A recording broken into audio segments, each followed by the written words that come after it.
Selamat pagi, Shalom. Puji Tuhan, satu anugerah yang luar biasa dalam kehidupan kita, bahwasanya kita pada pagi hari ini diberi kesehatan, diberi kekuatan, serta diizinkan oleh Tuhan untuk kita boleh bersama-sama beribadah. Dan khususnya pada hari ini, ibadah perjamuan kudus pembangunan GKJW. Bapak Ibu sekalian, di tengah pandemi yang masih ada sedikit perubahan di dalam tata ibadah perjamuan kudus pada kali ini. Nah, Bapak Ibu Saudara yang mengikuti perjamuan kudus dipastikan sudah membawa roti dan juga anggur yang sudah disediakan oleh Bapak Ibu Majelis di depan. Demikian juga dengan persembahan sudah langsung dimasukkan ke kotak persembahan. Untuk teknik pelaksanaan perjamuan kudus, ketika Bapak Pendeta turun mimbar untuk cuci tangan, dimohon warga untuk menyiapkan roti dan mengeluarkannya atau menyiapkannya dari plastik. Dan pada saat pelayan menyampaikan terimalah dan makanlah, monggo warga untuk makan roti tersebut. Kemudian setelah Bapak Ibu dahar roti, dimohon warga langsung membuka tutup anggur. Dan saat pelayan berkata terimalah, minumlah, warga bisa minum bersama-sama.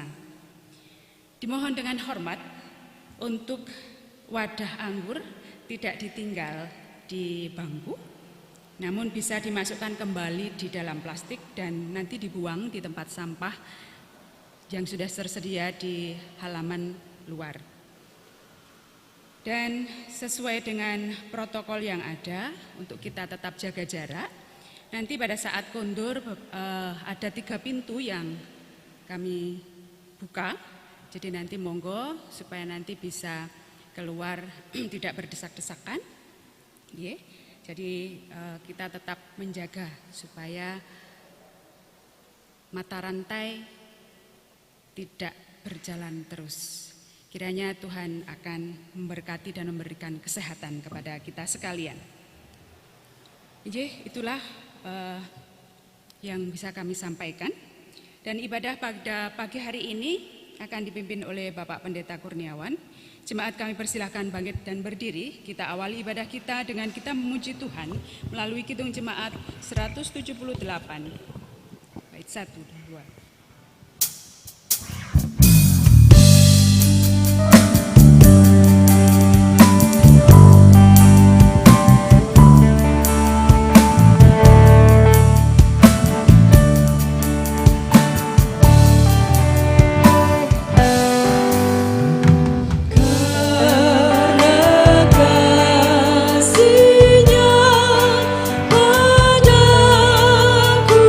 Yesus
Saudara-saudara, selamat pagi.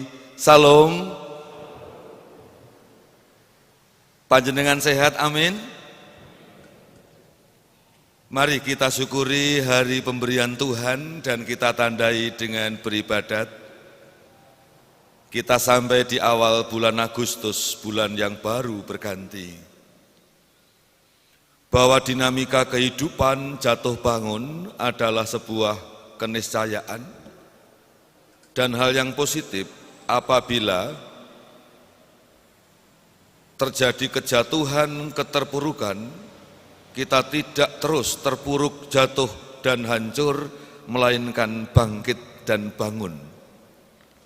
Dan itulah menjadi bagian pengalaman Gereja Kristen Jayawetan pada tahun 1945-46. Sehingga kali ini kita peringati sebagai hari pembangunan GKJW. Kita peringati dengan kembali lakukan sakramen perjamuan kudus. Ada 4 sakramen dalam 1 tahun, dan bahwa setiap sakramen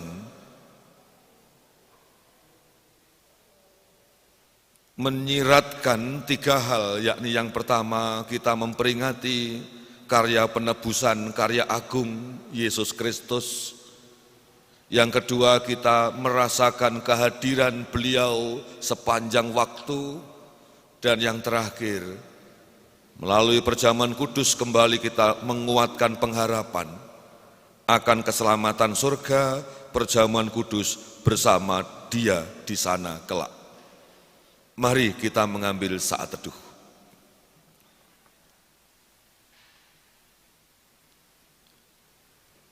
Bahwa hidup dan kehidupan kami, penyertaan dan seluruh pertolongan yang kami dapati adalah karena kemurahan anugerah Allah, Allah Maha Kuasa Pencipta langit dan bumi, Allah yang mengasihani kami, Allah yang tidak pernah meninggalkan kehidupan. Ialah jalan menuju ke surga, ke kekekalan. Kepada Allah yang demikian, saat ini kami datang dan mendirikan penyembahan. Amin. Kiranya kasih karunia dan damai sejahtera dari Allah Bapa di surga dalam kuasa Tuhan Yesus Kristus menyertai kehidupan saudara-saudara. Amin. Disilahkan duduk kembali. Ibadat minggu dan sekaligus pelayanan sakramen perjamuan kudus didasarkan pada bagian firman dari Injil Matius pasal 26 ayat 26 sampai dengan 28. Injil Matius pasal 26 ayat 26 sampai dengan 28, demikian firman Tuhan. Penetapan perjamuan malam. Dan ketika mereka sedang makan, Yesus mengambil roti, mengucap berkat, memecah-mecahkannya, lalu memberikannya kepada para murid-muridnya dan berkata, "Ambillah, makanlah, inilah tubuhku." Sesudah itu ia mengambil cawan, mengucap syukur, lalu memberikannya kepada mereka dan berkata, "Minumlah kamu semua dari cawan ini, sebab inilah darahku, darah perjanjian yang ditumpahkan bagi banyak orang untuk pengampunan dosa." Amin. Kita berdoa.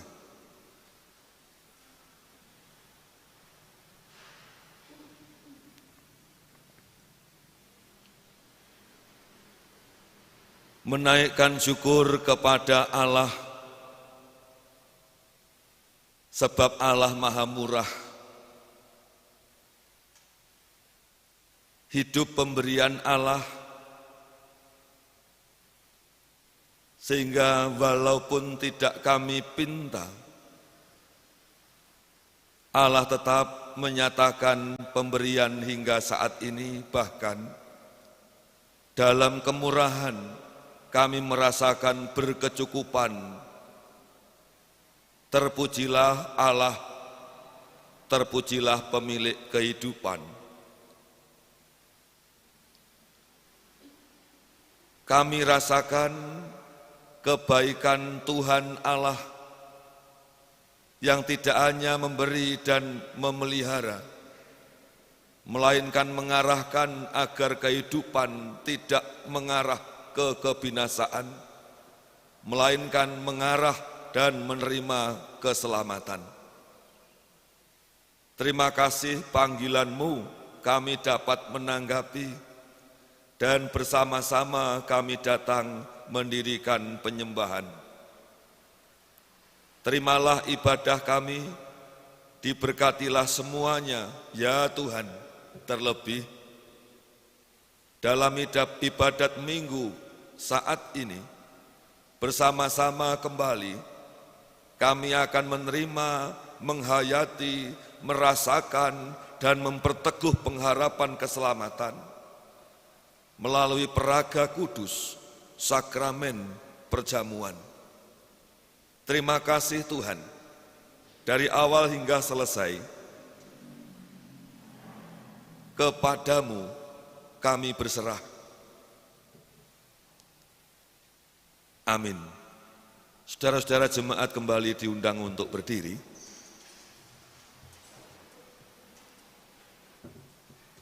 Terimalah berita anugerah petunjuk hidup baru yang difirmankan Tuhan melalui kesaksian Nabi Elisa dalam kitab 2 Raja-Raja pasal yang keempat, ayat 42 sampai dengan 44. Demikian firman Tuhan,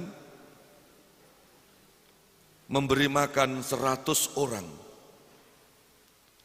Datanglah seseorang dari Baal Salisa dengan membawa bagi abdi Allah roti hulu hasil, yaitu 20 roti jelai serta gandum baru dalam sebuah kantong. Lalu berkatalah Elisa, berilah itu kepada orang-orang ini supaya mereka makan.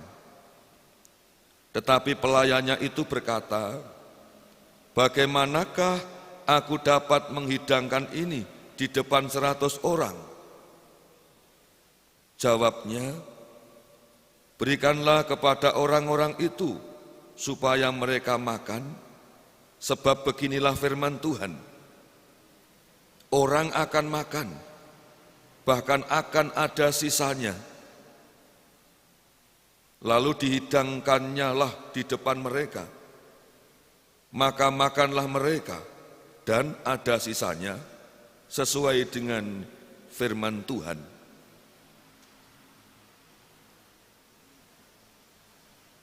Amin. Saudara-saudara, kasih mengasihi adalah bagian yang tidak bisa dilepaskan dari kehidupan iman Kristen. Kasih mengasihi sejatinya tidak hanya bertumpu pada objek yang dipakai, tetapi justru bertumpu bagaimana menjadi subjek.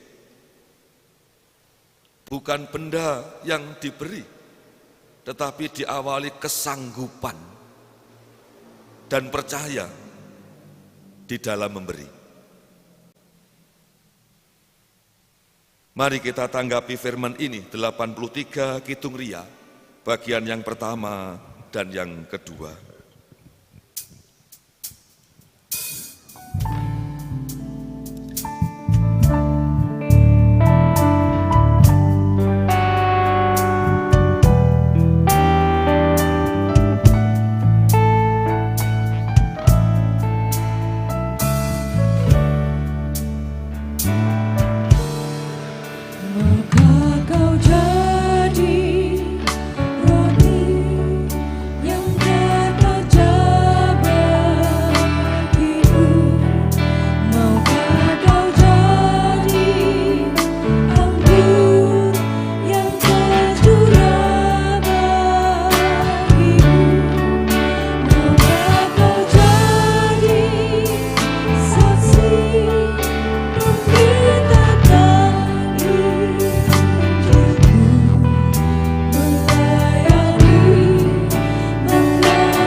Jemaat disilahkan duduk kembali.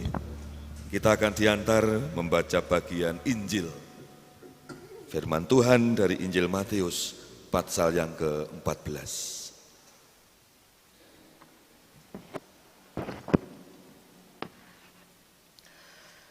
Jemaat yang dikasihi Tuhan, sebelum kita membaca dan merenungkan firman Tuhan, mari kita satukan hati, kita masuk di dalam doa.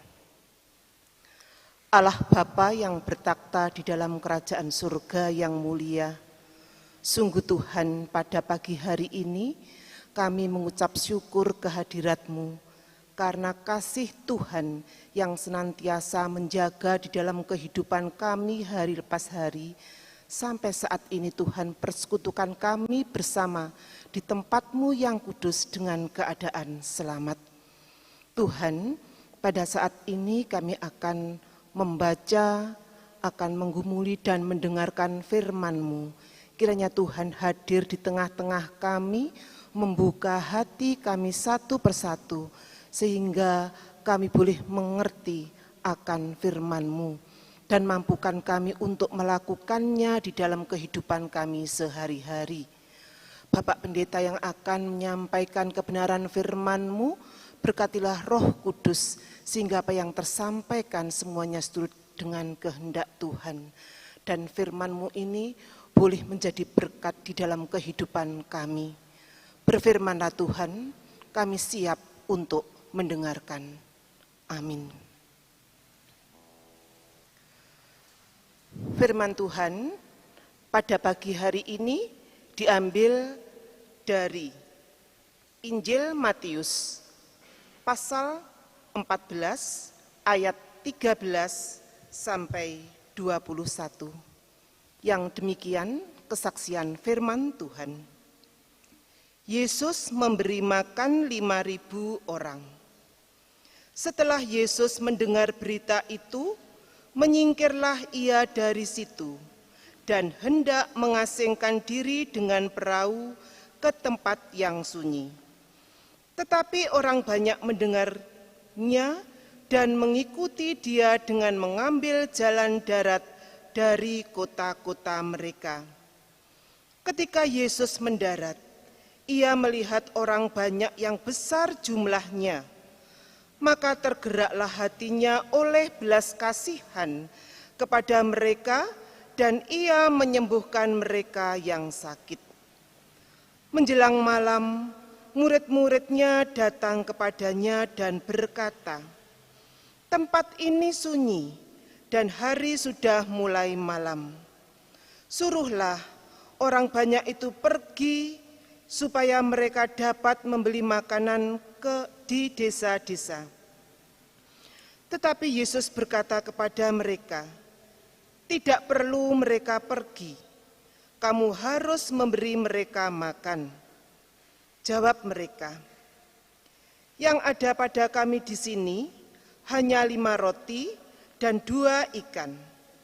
Yesus berkata, "Bawalah kemari kepadaku."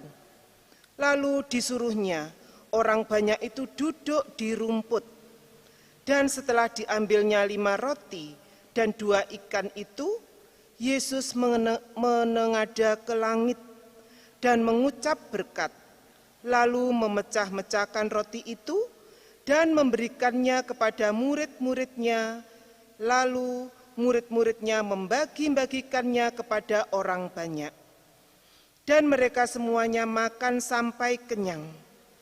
Kemudian orang mengumpulkan potongan-potongan roti yang sisa 12 bakul penuh. Yang ikut makan kira-kira 5.000 laki-laki, tidak termasuk perempuan dan anak-anak. Amin. Demikian bagian firman yang kita baca. Akan diulang pembacaan ayat yang ke-16, 17 dan 18.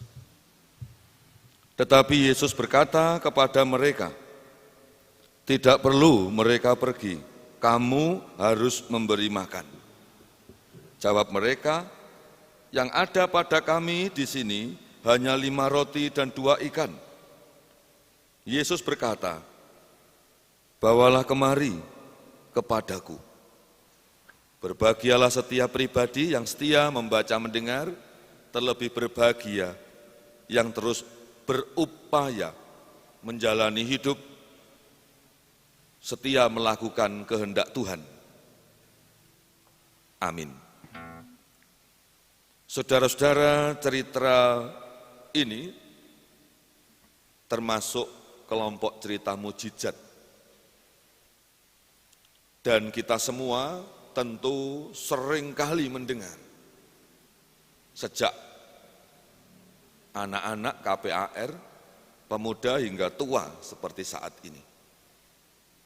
Nah, dalam perenungan Minggu Pelayanan Perjamuan Kudus Pembangunan kali ini, baik kalau kita menyoroti dari sisi berbeda, kalau perkara mujizat pasti, ya Tuhan, jangankan perkara roti, barang, perkara manusia yang mati 4 hari saja hidup. Ada beberapa hal yang perlu kita cermati dalam narasi ini. Yang pertama, bahwa Lukas atau Matius tidak sejeli Lukas. Matius jumlahnya hanya menyebut 5.000, padahal kalau kita cermati narasi ini lebih dari 5.000. Yang ikut makan kira-kira 5.000 laki-laki, tidak termasuk perempuan dan anak-anak. Jadi sejatinya lebih dari 5.000. Wong sing perempuan dan anak-anak ndak dihitung kok. Itu. Yang kedua, Bapak, Ibu, dan saudara-saudara, kalau kita mengkritisi teks, bahwa pasal 14 ayat 13 dan seterusnya, merupakan kejadian pasca kematian Yohanes Pembaptis. Kita bisa baca pasal 14 ayat 1 sampai 12. Yohanes Pembaptis yang karena konspirasi politik, diawali ketidaksukaan dan karena popularitas, maka ia dibunuh oleh Herodes dengan keji.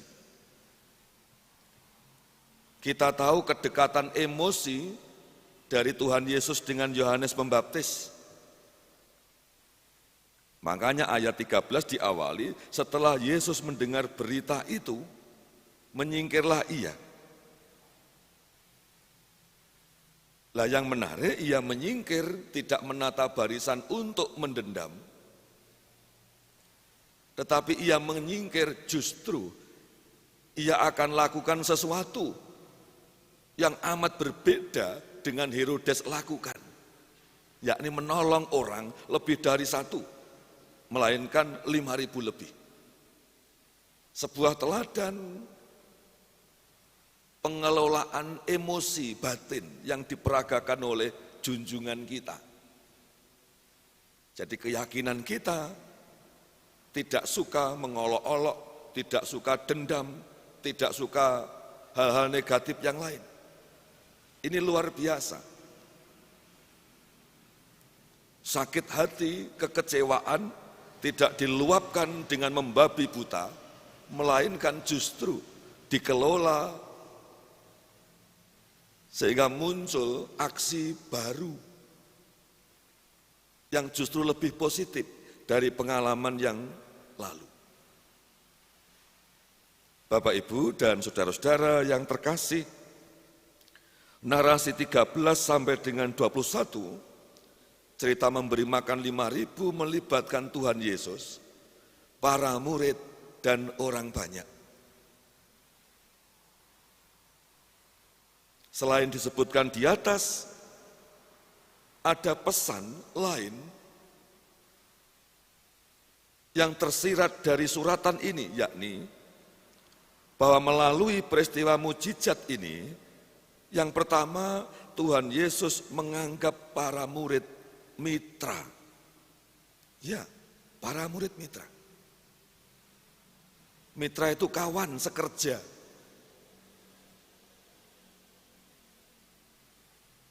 Para murid bukan objek, tetapi oleh Tuhan Yesus para murid dilatih menjadi subjek.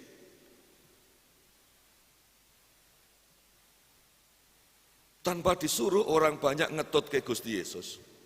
Bukan karena pengen selfie bareng, tetapi karena pengajarannya, karena mujizatnya, dan karena dorongan pengen, sehingga mereka sampai memotong kompas lewat kota-kota sehingga papakan dengan Gusti Yesus. Matius menggambarkan mereka ngoyo.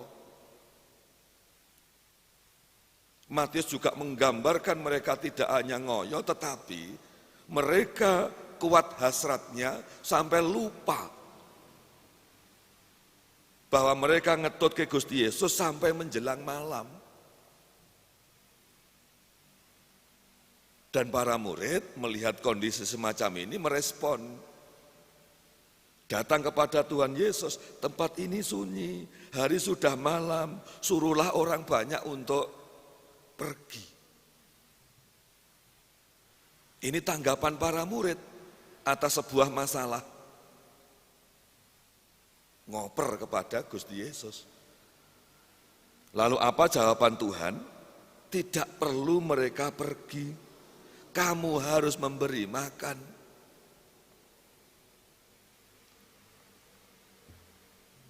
Para murid merasa tidak berdaya sebelumnya. Tetapi Tuhan Yesus menguatkan, kamu harus memberi makan. Para murid bukan objek, melainkan para murid oleh Tuhan Yesus dilatih menjadi subjek. Bukan sasaran, tetapi pelaku.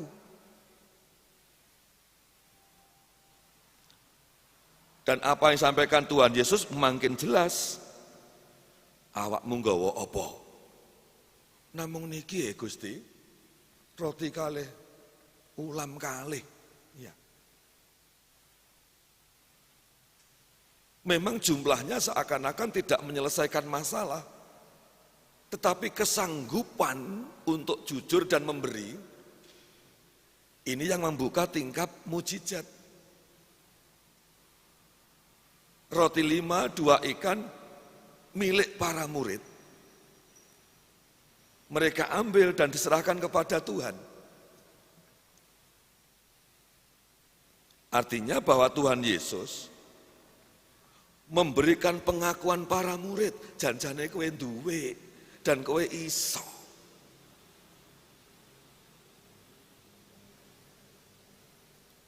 Lah perkara mujizat urusannya Tuhan dan pasti terjadi asal awalannya benar.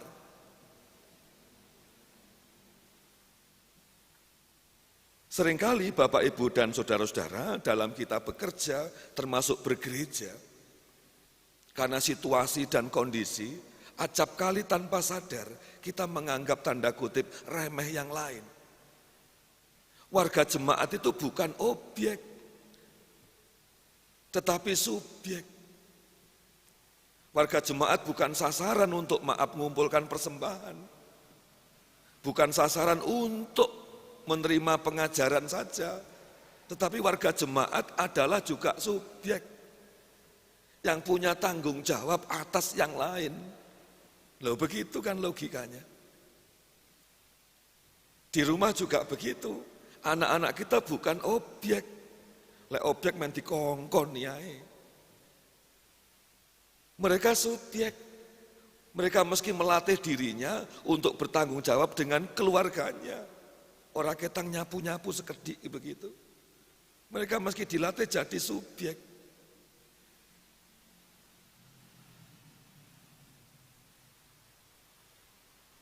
Cerita pembangunan GKJW, di mana GKJW tahun 1945-46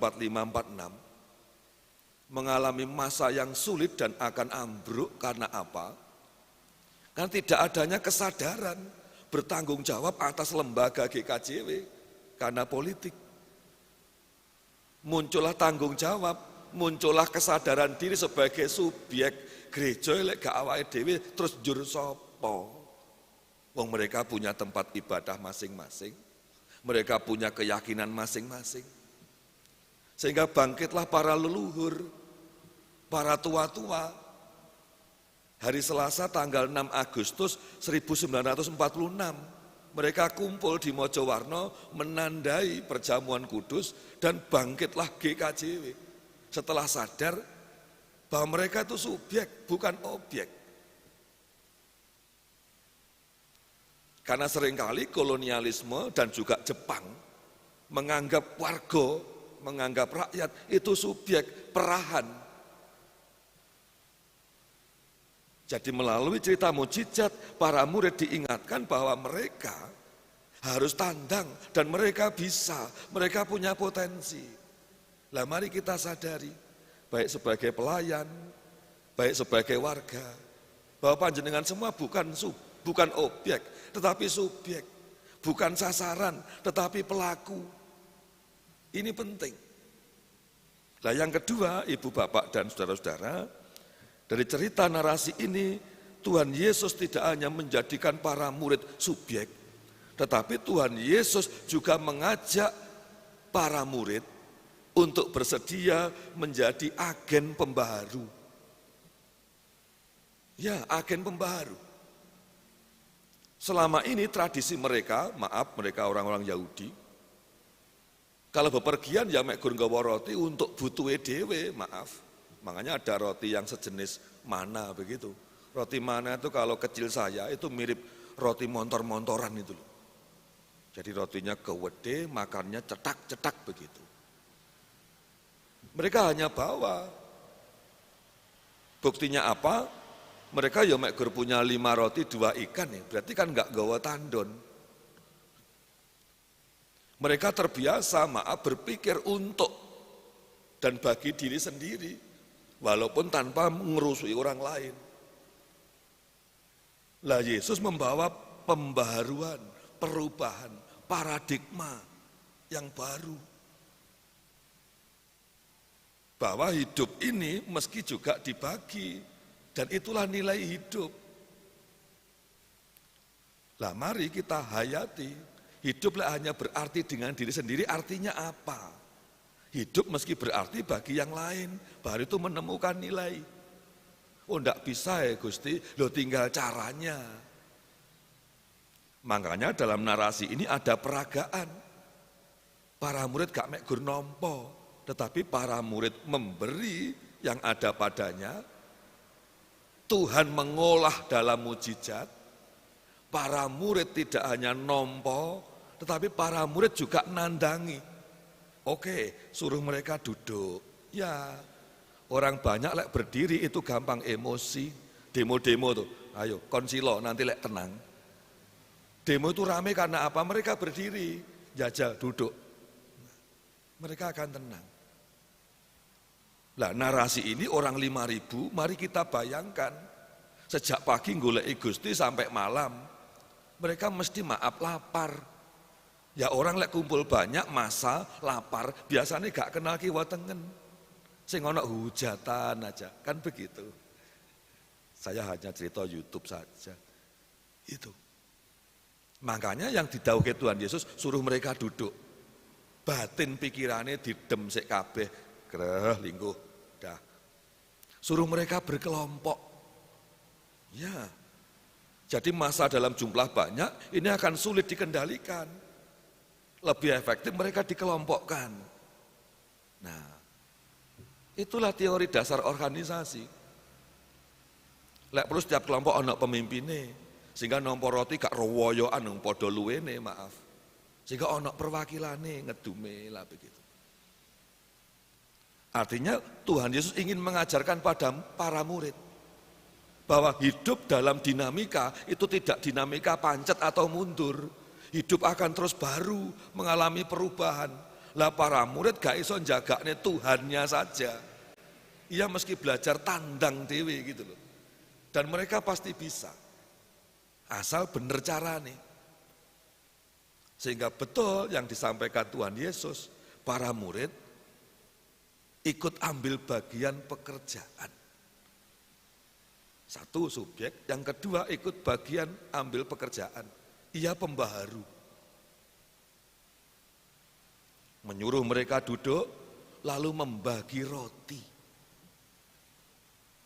Roti yang dari mereka sampai pada Tuhan, kembali ke orang banyak, dan dalam membagi itulah para murid menemukan sesuatu yang baru.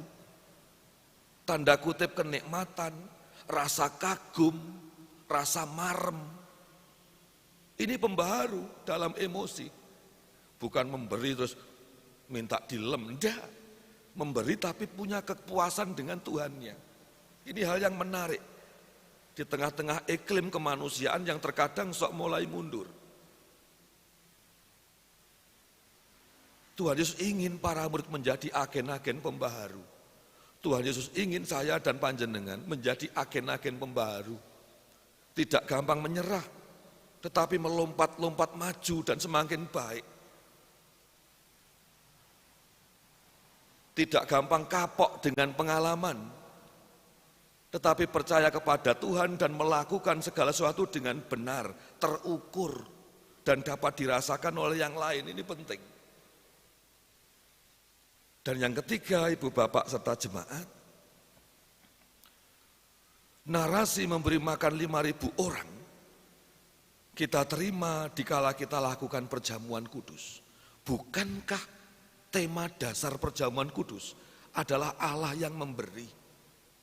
Iya, bukan saya dan panjenengan yang merengek-rengek kepada Tuhan, entah berapa kali setiap hari, enggak. Tetapi Allah yang memberi. Karena kasihnya atas dunia dan manusia berdosa, ia memberikan hidupnya. Nah, kiranya penghayatan semacam ini kembali menjadi perenungan,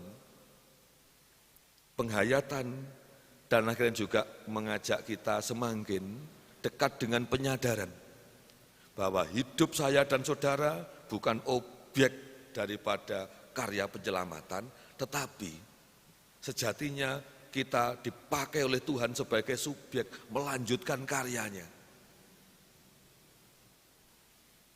Bahwa melalui perjamuan kudus dan narasi ini kita diingatkan bahwa tidak ada di antara kita yang tidak bisa melakukan apa saja. Tidak. Setiap pribadi dibekali potensi yang oleh Tuhan diberikan dengan sengaja agar apa? Kita menjadi agen-agen pembaharu. Tidak harus tahu orang. Dan yang terakhir melalui peraga perjamuan kudus ini kita diingatkan Allah telah memberi. Bukan memberi uang. Bukan memberi rumah. Bukan memberi sesuatu benda apapun, tetapi memberi keselamatan yang pasti akan kita masuki. Selamat hari Minggu, selamat menerima perjamuan Tuhan. Amin. Saudara-saudara diundang untuk bangkit dan berdiri. Mari bersama-sama dengan umat beriman sepanjang masa di seluruh abad, kita berikrar pengakuan iman, kita amini, kita ikrarkan dengan bersuara demikian. Pengakuan iman rasuli. Aku percaya kepada Allah Bapa yang Maha Kuasa, Khalik langit dan bumi, dan kepada Yesus Kristus anaknya yang tunggal Tuhan kita, yang dikandung daripada Roh Kudus, lahir dari anak darah Maria, yang menderita di bawah pemerintahan Pontius Pilatus, disalibkan, mati dan dikuburkan, turun ke dalam kerajaan maut. Pada hari yang ketiga, bangkit pula dari antara orang mati, naik ke surga, duduk di sebelah kanan Allah Bapa yang Maha Kuasa, dan akan datang dari sana untuk menghakimi orang yang hidup dan yang mati. Aku percaya kepada Roh Kudus, gereja yang kudus dan am, persekutuan orang kudus, pengampunan dosa, kebangkitan daging, dan hidup yang kekal. Amin. Disilahkan duduk kembali.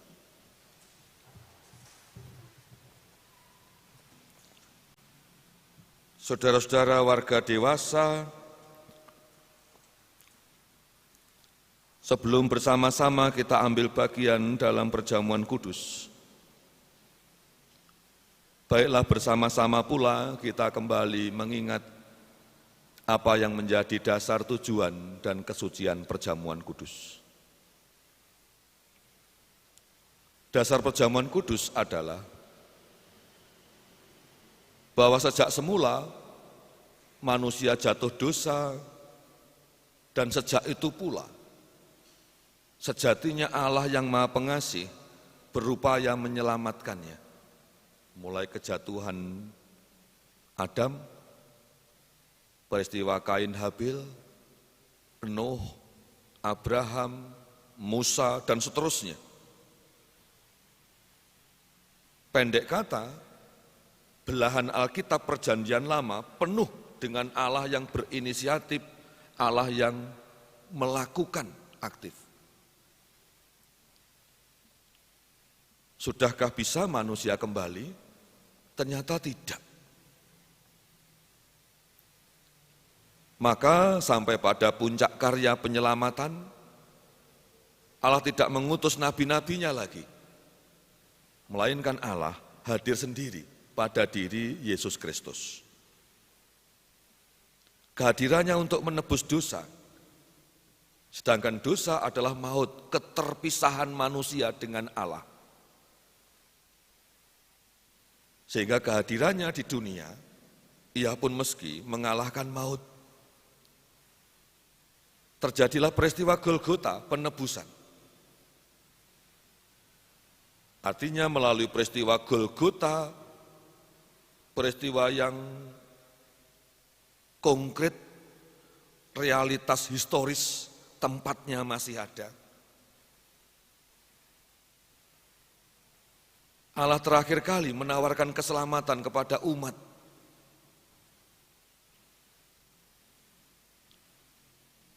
Artinya melalui peristiwa Golgota, cucuran darah dan tercabik-cabiknya tubuh Tuhan Yesus. Allah ingin menyelamatkan manusia berdosa agar beroleh anugerah kekal surga.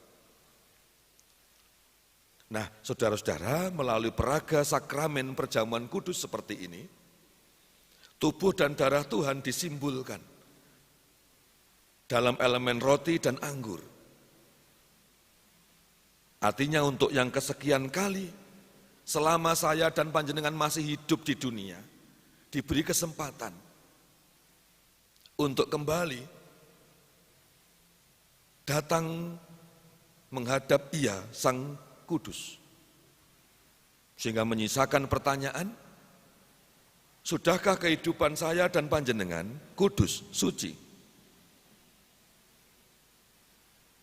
Tentu tidak ada di antara saya dan panjenengan yang pernah berada pada satu titik sempurna, hidup itu sudah suci. Tidak ada. Dan itulah sejati-jatinya undangan perjamuan kudus. Lah punika sejatosipun uleman sengkeran suci pambujanan.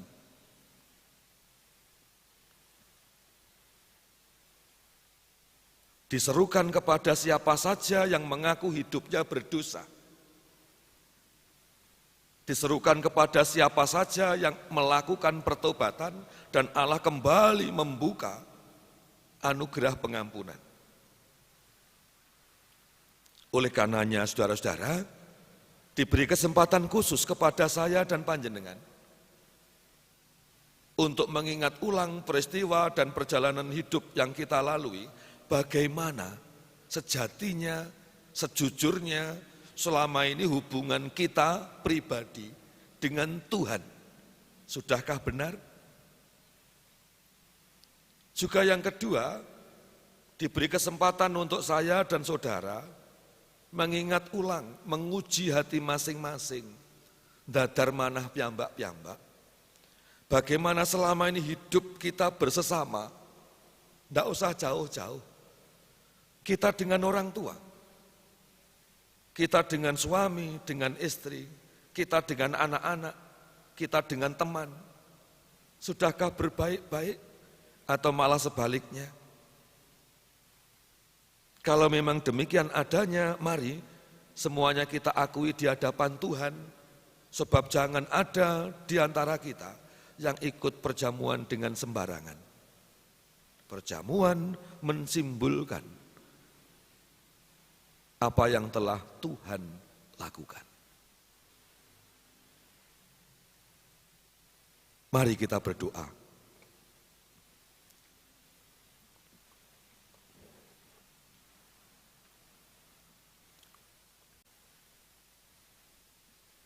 Tuhan, inilah saat yang baik sekali, di mana sejak kemarin lusa, sejak pagi tadi hari ini, secara khusus kami menyiapkan diri untuk menerima perjamuan. Dan tibalah saatnya bersama-sama dalam rumah-Mu ini, kami menaikkan pengakuan keberdosaan. Tuhan, betapa lemahnya kami sejatinya. Tubuh kekuatan, harta benda, pekerjaan, dan apapun yang ada, sejatinya tidak akan pernah dapat menolong kami kecuali kasih-Mu. Tetapi seringkali kami sembrono, kami lupa, dan hidup seringkali kami melawan Tuhan. Tuhan yang memiliki nafas hidup dan berkuasa atas kematian. Kami mengakui siapa saja yang hadir tanpa terkecuali bahwa kami berdosa. Ampunilah Tuhan. Dalam kejujuran pula kami mengakui sebab walaupun orang lain tidak tahu yang kami kerjakan, tetapi tidak ada gunanya kami bersembunyi. Tuhan Maha mengetahui bahwa seringkali dosa terlahir dalam kehidupan kami karena kejahatan terhadap sesama. Baik orang-orang jauh yang belum kami kenali, atau kami kenali jauh, atau bahkan orang yang kami kenali dekat dengan kami, baik anggota keluarga, dalam berjemaat, dan bersosial yang lain. Tuhan, kami tiada kuasa menyebut satu persatu, dan kami mengimani Engkau mendengar, dan kemahakuasaan-Mu mengampuni dosa-dosa kami. Layakkanlah kami untuk kembali memperbaharui iman, memperbaharui pengharapan dalam peragaan perjamuan. Terima kasih dalam kuasa Allah Bapa, Putra, dan Roh Kudus. Amin. Saudara-saudara diundang untuk bangkit dan berdiri.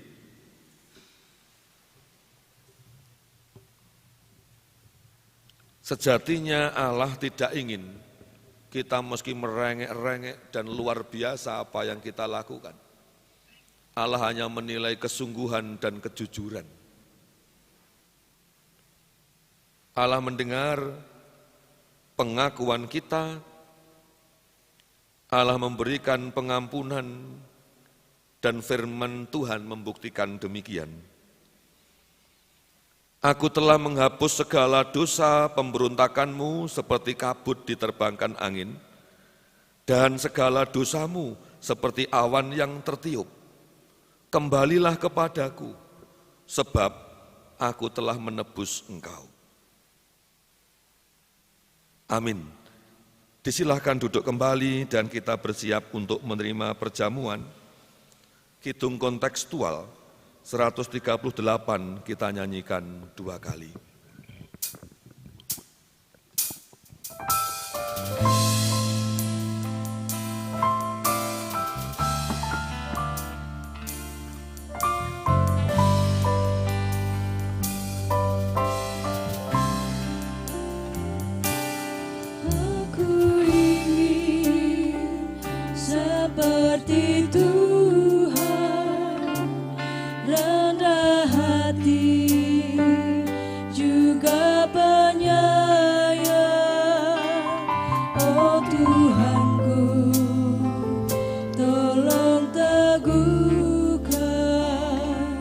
Niat kami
Saudara-saudara milik Tuhan,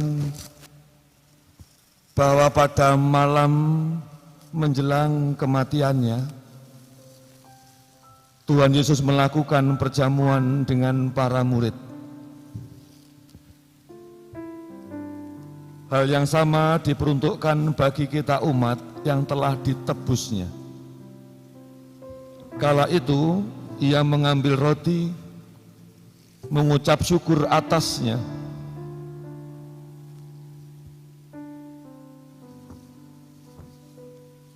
ia pecah-pecahkan, inilah tubuhku yang telah dipecah-pecahkan karena kamu demi pengampunan dosamu. Lakukan dan perbuatlah, sebab setiap kali kamu melakukannya menjadi peringatan kematianku dan pengharapan kedatanganku. Bilih dalu ngrintenaken sedanipun, Gusti Yesus ngawontenaken pambujanan kalian poros kabat. Lah mekaten ugi pranatan ingkang kita sami lajengaken, panjenenganipun mundhut roti saos panuwun syukur, iki saliran ingsun kang wis tinugel-tugel karana sira murih apuraning dosanira. Iki gawén pangeling-eling marang sedan ingsun lan panganti-anti marang rawuh ingsun. Saudara-saudara, malam menjelang kematiannya, Tuhan Yesus melakukan perjamuan dengan para murid.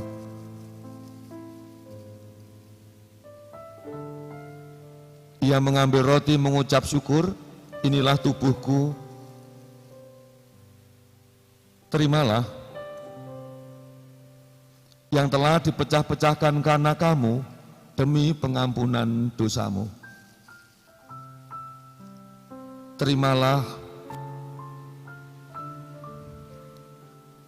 lakukan dan perbuatlah, bahwa setiap kamu melakukannya menjadi peringatan akan kematianku dan pengharapan akan kedatanganku. Terimalah,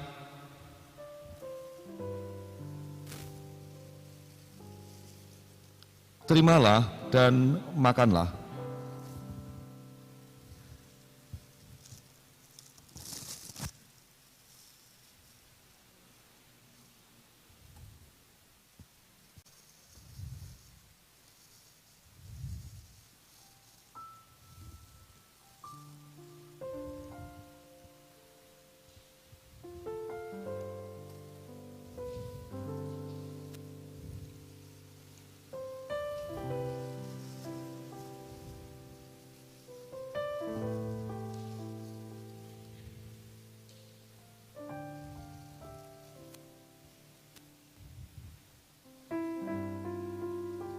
Setelah berbagi mengambil cawan, inilah cawan perjanjian baru yang dimeteraikan oleh darahku yang tertumpah karena kamu demi pengampunan dosamu. Lakukan dan perbuatlah, setiap kali kamu melakukannya menjadi peringatan kematianku dan pengharapan kedatanganku. Iki rahingsun kang wis kawutahake karana sira murih apuraning dosanira. Saben-saben kowe ngalami iku gawén pangiling-iling marang sedan ingsun lan panganti-anti marang rawuh ingsun.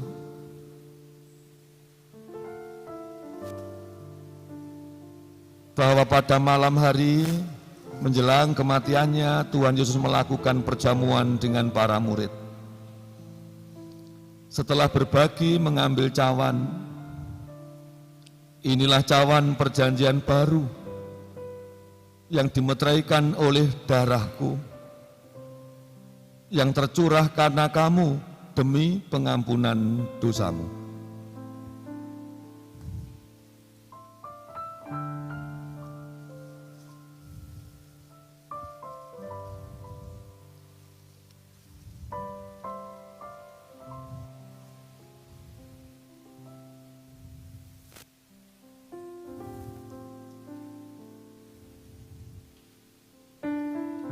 terimalah.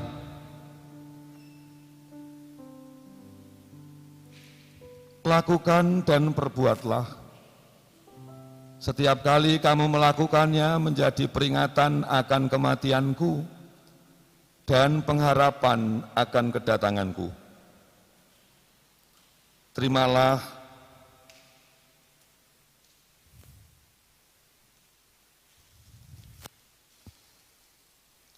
Terimalah dan minumlah.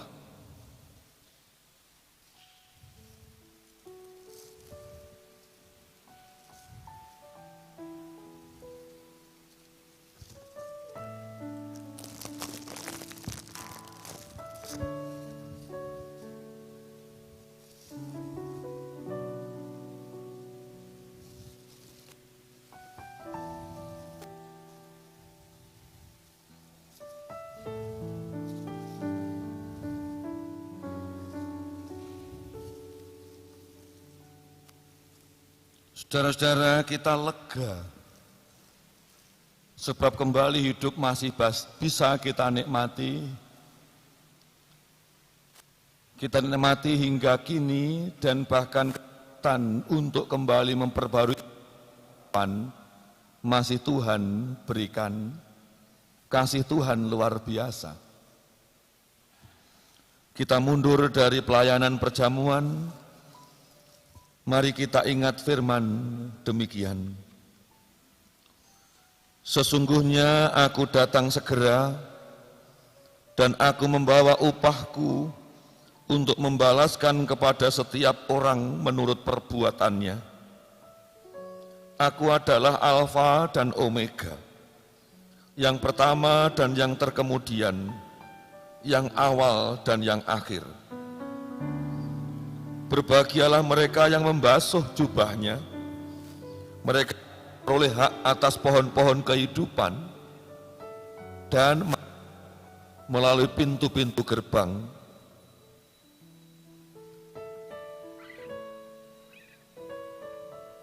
Amin.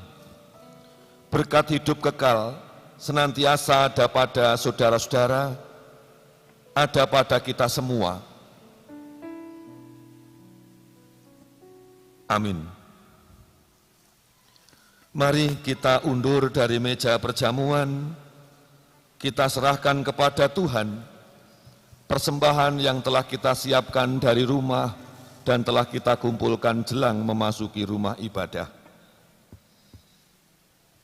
Kidung Ria 119, bait yang pertama mengiring penyerahan persembahan minggu dan juga syukur perjamuan kudus.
Mari kita bersafaat. Kami menyerahkan persembahan kepada Tuhan. persembahan hidup kami sepenuhnya yang kami peragakan melalui persembahan minggu, syukur perjamuan kudus, persembahan bulanan, atau syukur yang lain. Kami memohon Tuhan membuat suci persembahan kami. Tuhan membuat suci hati dan pikiran kami, sehingga kami semakin terlatih untuk mempersembahkan dengan benar kepada Tuhan, sebab kami bukan objek, tetapi kami subjek pewartaan Injil. Terima kasih Bapa. Dalam syafaat ini juga kami mendoakan secara khusus untuk anak-anak kami yang ambil bagian dalam pelayanan seperti ini. Anak-anak kami multimedia, Pok Jason, Komisi Musik Gereja, pun pula saudara-saudara kami, secara khusus saudara-saudara kami gugus tugas adaptasi kenormalan baru yang terus mengawal kami setiap saat. Juga penatua diaken, tenaga gereja yang setia, serta yang lain. Terima kasih Bapak, mendoakan warga jemaat Tuhan yang saat ini beribadah baik konvensional di gedung gereja maupun virtual online di rumah ataupun kelompok kecil masing-masing. Oh Tuhan, kami mendoakan mereka semuanya umat milik Tuhan. Kami mendoakan untuk kecukupan kebutuhannya. Tuhan Sang Pembagi roti dari 5 dan 2 ikan untuk banyak orang. Mujizat Tuhan juga terjadi atas kehidupan seluruhnya dari kami warga jemaat, baik yang di rumah maupun di gereja. Haleluya. Kami serahkan setiap persoalan kehidupan, persoalan kehidupan warga jemaat yang beribadah di rumah maupun di gereja, yang satu dengan yang lain pasti tidak sama, pun pula satu dengan yang lain Tuhan menangani pun juga tidak sama, tetapi satu kesamaan, pada saatnya semuanya menjadi jawaban bagi kami dari Tuhan yang melegakan pada tepat waktu dan wujudnya. Terima kasih Bapak, mendoakan khusus dalam syafaat bangsa dan negara kami. Satukanlah bangsa kami, kuatkanlah NKRI, kokohkanlah Pancasila. Diberkati para pemimpin kami, Presiden Jokowi, wakilnya, dan kabinet, serta yang lain. Syafaat kami tutup dengan mendoakan pandemi yang masih menjadi ancaman bangsa ini. Ancaman kami.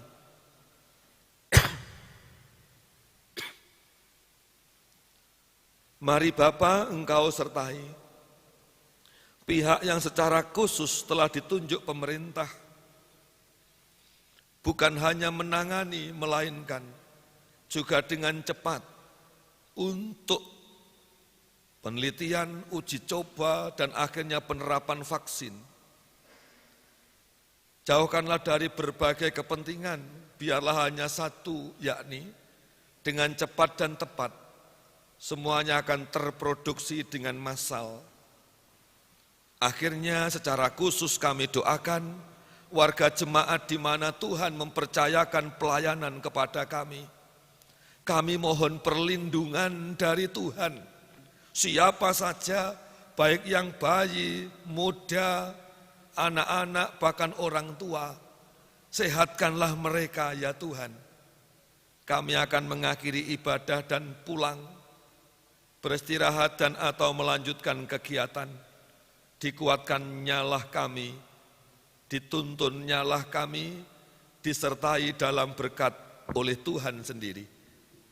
Terpujilah namamu, Engkau Allah kami, dalam kuasa Tuhan Yesus Kristus, yang mengajar berdoa kepada kami demikian. Bapa kami yang ada di surga, dikuduskanlah namamu, datanglah kerajaanmu, jadilah kehendak-Mu di bumi seperti di surga. Berikanlah kami pada hari ini makanan kami yang secukupnya, dan ampunilah kami akan kesalahan kami, seperti kami juga mengampuni orang yang bersalah kepada kami. Dan janganlah membawa kami ke dalam pencobaan, tetapi lepaskanlah kami daripada yang jahat. Karena Engkaulah yang mempunyai kerajaan dan kuasa dan kemuliaan sampai selama-lamanya. Amin. Disilahkan untuk berdiri, kita mengakhiri dan kita pulang. Ingatlah bahwa Tuhan tidak pernah menjanjikan langit selalu berwarna biru, atau bunga-bunga mekar tanpa ada layu, pun pula kesukacitaan tanpa ada perjuangan bahkan air mata.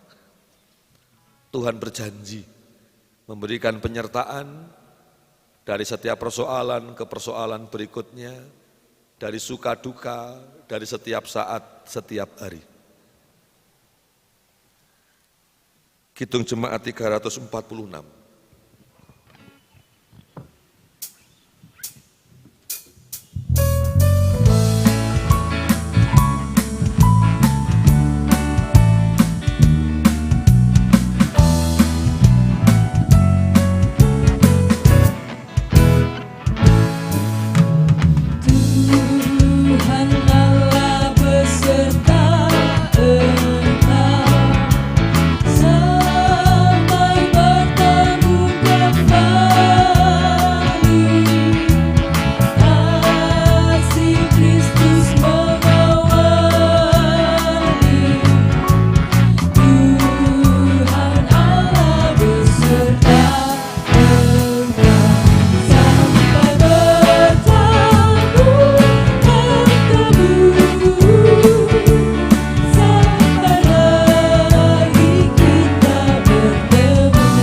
Tuhan Allah Bapa di surga, sumber berkat dan hidup, memberkati kehidupan kita semua yang beribadah di gereja maupun online virtual di rumah. Tuhan Yesus Kristus Juru Selamat meneguhkan iman dan menguatkan pengharapan keselamatan di dunia, terlebih pengharapan keselamatan kekekalan di surga. Allah Roh Kudus yang adalah terang, menerangi setiap langkah dan perjuangan, mencukupkan segala kebutuhan, melengkapi kita semuanya dengan damai sejahtera. Pagi hari ini hingga sampai selama-lamanya.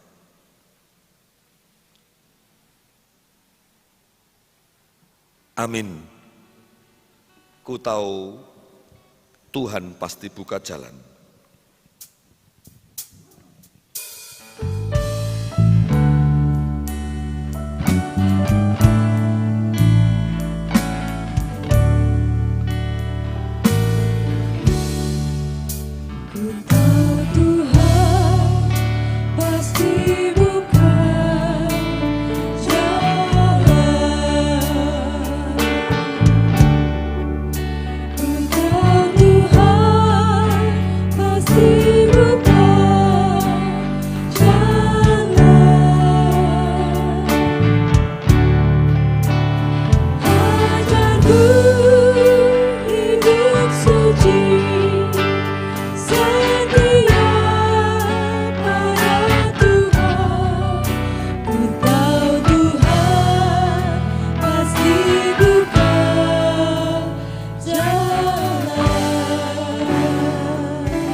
Silakan duduk dan mengambil saat teduh.